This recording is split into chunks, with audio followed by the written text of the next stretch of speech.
અગરબત્તીની જોગવાઈ ના હોય ને, ભલા માણા ખેતરના ખૂણે જો માણા હોંકારો આમ મનથી સમરણ કરે છે ને, અને હામલા શેઢેથી મારો આ જે ઠાકર રહ્યો ને એ ફેન ચડાવતો દોડે છે ભાઈ, આવાય દાખલા છે. ને જેને ઘરે તે કદાચ મનથી દાદાનું સ્મરણ કર્યું છે ને, તો દાદાએ એને પરચા આપ્યા છે. અને ટૂંકમાં વર્ણન કરું, સમયનો અભાવ છે, કારણ કે હજુ મારે બીજા 50 ટોકન લેવાના બાકી છે. પણ જ્યાં જાઉં અહીંયા કદાચ પ્રોગ્રામમાં છે, હું ચોખ્ખું કહું છું કે કોઈનો સમય ના બગડે, માણસ અહીંયા આવીને ધક્કામુક્કીમાં ફસાય નહીં, એટલા માટે ઘરે બેઠા ઓનલાઈન બુકિંગની વ્યવસ્થા રાખી છે મેં, કે જેનું બુકિંગ થાય એ જાઓ.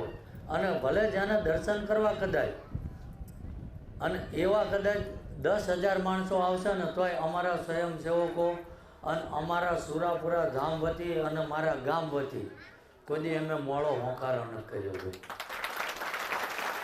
પણ ઘણાય આમાં તમે જુઓ કે આપણે ક્યાં બેઠા, કેવી પવિત્ર ભૂમિ છે.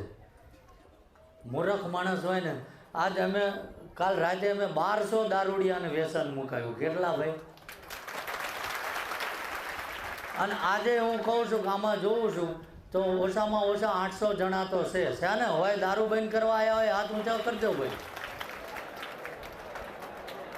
800 જણા આવે છે ભાઈ.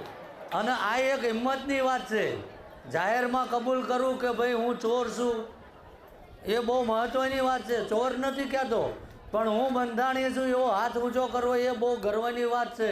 બધાને કામ નથી ભાઈ. હંતે હંતે તો ઘણાય ઢીકતા હોય છે.